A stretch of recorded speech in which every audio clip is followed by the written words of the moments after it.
name is Miles Han. I'm going to talk to you guys about body composition today. What is body composition? Body composition is the portion of the fat and the fat-free mass in your body. Healthy body composition involves a high portion of fat-free mass and a low portion of body fat. Some factors that would go into this are your age. As we get older, our metabolism gets slower. Your sex, as far as your hormones, if you're male or female, and your genes. Some of us are naturally lean, whereas some of us retain fat, and that matters like where you retain your fat. What is fat mass? Fat mass is muscle tissue, subcutaneous fat, which is just beneath the skin, visceral fat, which is surrounding your organs in your abdominal region. We need fat to protect our internal organs, and it allows us to store energy, acts as an insulator, and gives our body temperature control. What is fat-free mass? Fat-free mass is pretty much everything in the body besides your fat mass. So that evolves around bone, water, muscle, organs, and other tissues. Lean tissue is metabolic, reactive, and burning calories for energy. The diagram you can see breaks down your total body weight. You can see it breaks down into your fat-free weight and your fat, and then that breaks your fat-free weight down into your muscle, bone, skin, blood, organs, and so on. Muscle versus fat. So I have 2 5-pound of each. You want to start? Yeah. So there's 5 pounds of each. Some people like to say they weigh differently, but as you can see, they're both 5 pounds. The reason people want to think that is because the muscle is actually more dense, so that's why it takes up less space and it looks smaller. Although when people say that it does differentiate in weight, they're not completely wrong. If you were to put a milliliter of each into a container, you can see that the muscle would weigh 1.1 grams and the fat would weigh 0.9. So the difference is the density and how much space is taken up in the body. Body fat percentage. This tells us how much of our body weight is fat tissue compared to muscle tissue. Tells you the percentage of your body that is fat mass versus your fat-free mass. Tells you how your muscle and fat affect your weight, and according to statistics, there's nearly 2/3 of the American adults are classified as overweight or obese. And here I just have a little chart. It gives you the body percentages of the different types of population. How to assess body composition? There's several different ways. Here I've listed just a few. Hydrostatic weighing, bioelectrical impedance, skin fold, bod pod, and then body mass index, which is your BMI, which most of you are probably informed for. Hydrostatic weighing. This is the gold standard. It is the most precise that we have for the person who knows how to do it correctly. This is used to assess your total body density. This allows people with more muscle, they weigh more in water. So you can see with this individual on the left has a little bit less fat mass, and he's sunk in the water just a little bit farther than the man with the more fat. This is based on the difference of your individual estimated body volume, and from the volume you can calculate your body density, and for your body density you can calculate this percentage. So basically, with this test, once you're in the pool and seated, you exhale all your hair, and then you are completely submerged, and you just wait for the test to run its course. And once you're underwater, it's comparing you compare your weight within the water compared to your weight on the land, and then you take those for calculations and they'll give you your density. Bioelectrical impedance. This one, so basically there's different versions. This is probably the most mobile and easy. You basically just hold it in your hands like this, and it sends an electrical signal throughout your body from one side to the other. And the way this is impeded is from your fat versus water. Your water content, obviously electricity flows faster through water.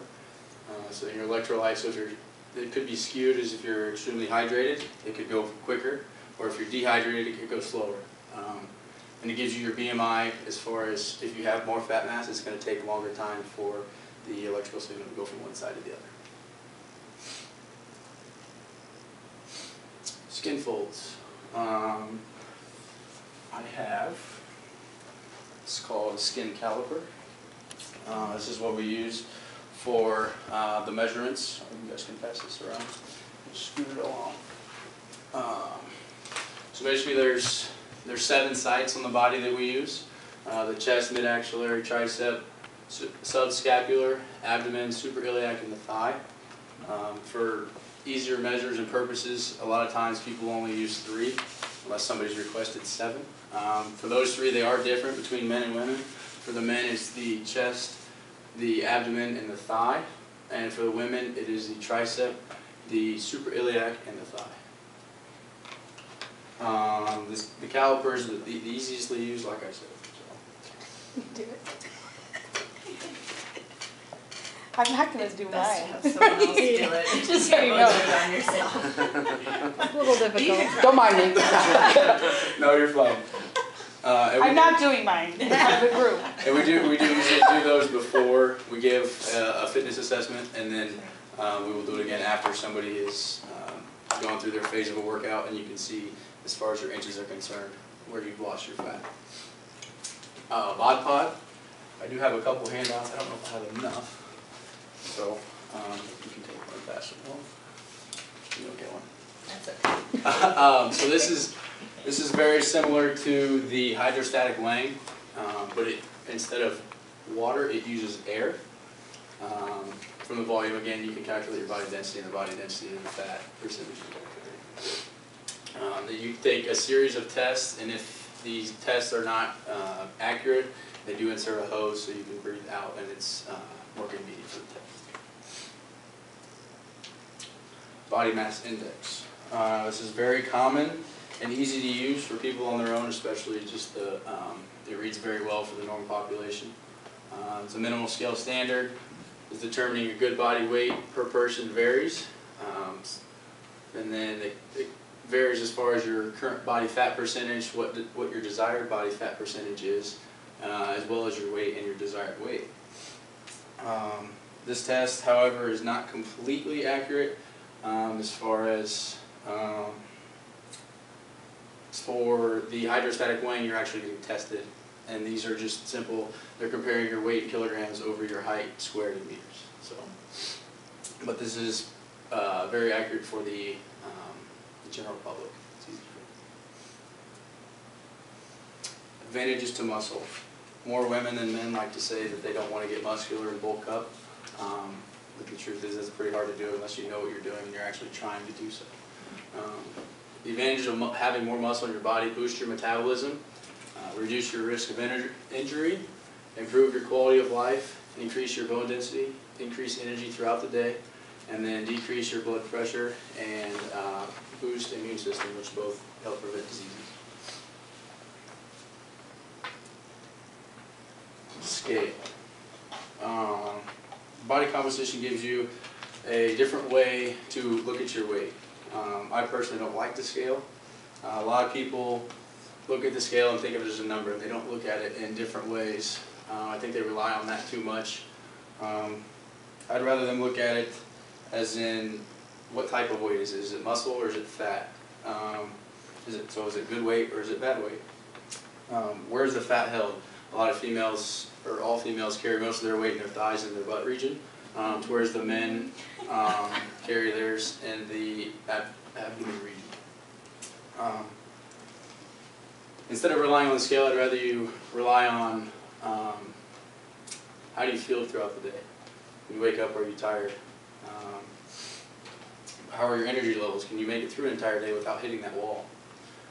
So those are different ways that you can assess. So if you are looking to drop weight or improve your body composition in those aspects, are you increasing? And then lastly, how do your clothes fit? Are your clothes getting too big? Are you having to buy a new wardrobe? Is your waist size going down? Are your arms and your neck, are they getting thinner? Or something as simple as losing your chubby cheeks? So, and then resources and a little recap video.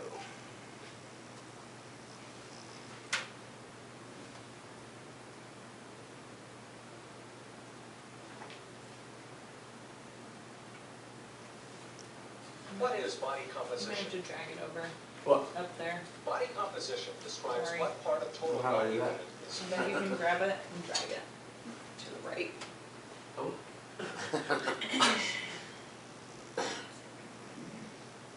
Oh, you had trouble this last time. Yes, I You have did. two screens. I have trouble Yeah, a it's lot like with it's this. like a dual monitor.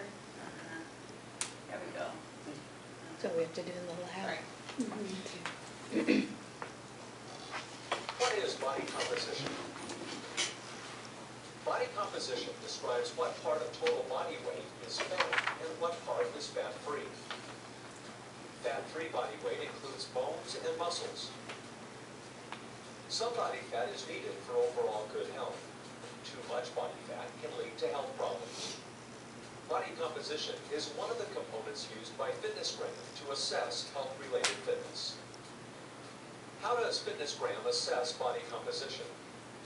FitnessGram uses an estimate of body fatness to assess body composition. Body mass index, or BMI, is a method based on weight and height that indicates if the weight is appropriate for the height. BMI cannot measure fat directly, but it can help assess health risks related to a body weight that is too great or too little for the height. BMI standards for youth take into account age and gender. Why is body composition important? Body composition that is too fat or too lean can indicate health problems now or in the future. Overweight youth are at a higher risk for becoming overweight adults. Maintaining a healthy weight can reduce the risk of health problems, including heart disease, high blood pressure, high cholesterol, and type 2 diabetes. Very low levels of body fat may also indicate future health risks. Remember, some fat is necessary for good health. Can I improve my body composition?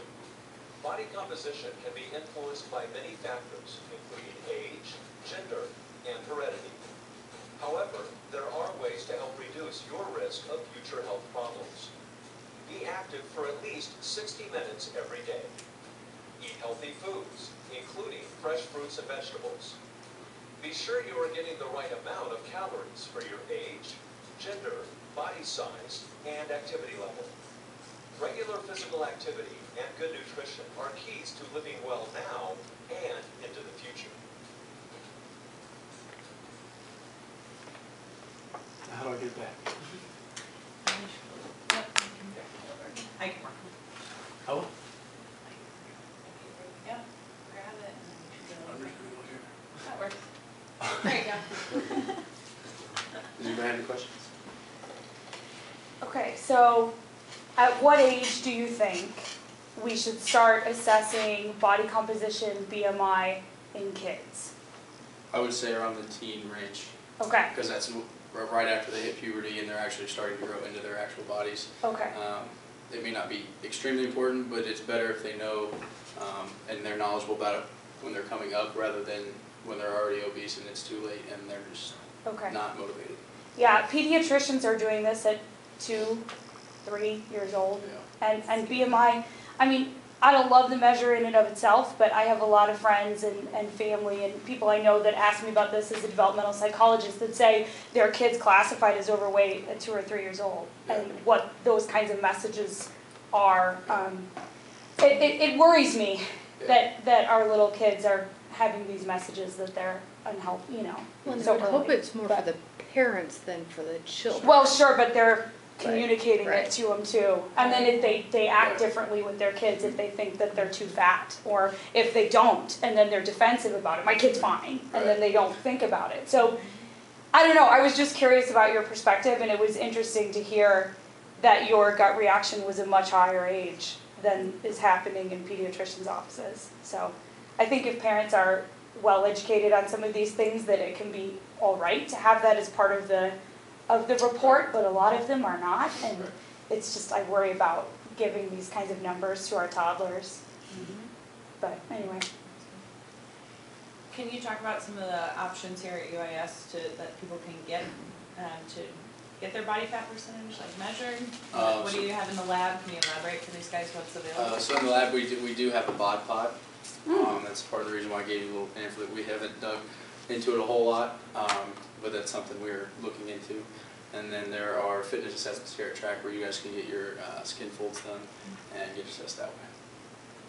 Cool. You ever need a volunteer? Right, I know. We're always looking for people. Are your models there? That's 5 pounds, Of each. but in terms of the density, is the density also accurate? So if you put on 5 pounds of muscle, that's how much muscle? Correct. Interesting. I mean, obviously, that's probably a calf, so it's a given region. You're just going to gain 5 pounds in your calf, but it's not likely. It's supposed to be a calf model. Impressive. So, yeah. We use this a lot for fitness assessments, I'll say. Yeah, I was gonna say, I've seen because those before. so many people get glued to the scale, and I'm like, your number on the scale may not change, or it might even go up because this has so much weight to it. And that's where people mentally and psychologically, they are like so thrown, you know. What do you mean I'm not losing weight? And they're, you know, freaking out essentially. But there are just huge differences in sizes. And, you know, one has shape, and when people say they want a toned look, I'm like, okay, you want muscle? That's a toned look, right? Versus this has no toned look, I guess. Is that a calf also? That could be anything. That's my way. That's right below, that's a canker. It has no shape, so it just hangs somewhere on you. I know, it's so hard because like the scale is easy. It is. You know, you go on your phone and put in 2 numbers to get your BMI, so that's what Right. everybody's doing is the BMI Right. in their scale. And Right. it's too bad that these other measures aren't just as easy To for the general people because they would population. feel a Right. lot better about their health and wellness. So then what is your take-home message for body composition then? Why is it important? It helps just helps your overall how you carry yourself, and it'll give you a little outlook on how healthy you actually are. Are you obese? Are you classified obese, but you don't feel obese? And then you can help give that to your relatives, your coworkers, and so on and so forth. What do you tell people who think they can do targeted fat loss? I tell them it's very hard. It starts in the kitchen, and then you have to. I mean, it's just not by eating. You have to do cardio. You have to do the weights version. But I'm personally working on that right now as far as losing body fat. And Sheila put me on a little cardio workout. I'm doing 20 to 30 minutes cardio. I mean, it shouldn't be a long time for the average person. So. Yeah, so like what I'm thinking about is like wanting to lose fat in a Fat particular reduction. part Yeah. of your body.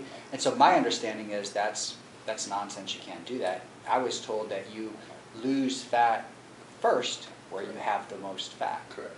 Okay. The last place you gain it is the first place you lose it. Okay. Oh, I didn't know that. Can't work, unfortunately. The last place you So gain like is the first if place. you typically, when you start finally noticing that you've gained weight, sometimes people say they see it in their face. So when you start working out, then that's the first place you kind of lose it.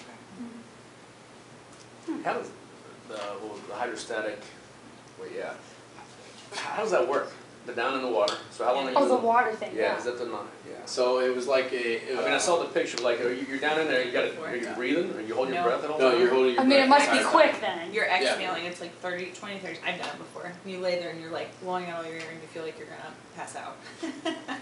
Like So- you're just draining your, Yeah. every And bit of oxygen. you're exhaling, and then you go under, and you're just submerged. And I you just mean, hold it. You basically do it for as long as you can, and if you can't do it for so long, you obviously just have to come up and you don't get your test results. But Like it took me 3 or 4 times before I did it, and then they just tapped the side of the tub when it had been long enough, and I could come up, and then we were able to put in my calculation. I've never seen that before. That was pretty cool. And that's where the bod pod came about because it's supposedly equivalent. It's within 2 to 3%, which is pretty accurate compared to hydrostatic weighing. But you don't have to hold your breath. You don't have to do anything. It's just the equivalent of air distribution as opposed to water distribution. But it gets your body density and all that good stuff. Cool. The bod pod is cool. I like it. I'd love to try It's it. very cool. Where, like, I was their Is that- subject, sports bra and in the bod pod, the less Spank clothes, the better. shorts. And then you Just wear because it gives you the slim better cap, air just displacement, doesn't get caught in your air. clothing. It's very recommended for compression or even have guys wear Speedos sometimes. So. And swim cap for your hair, so that displacement.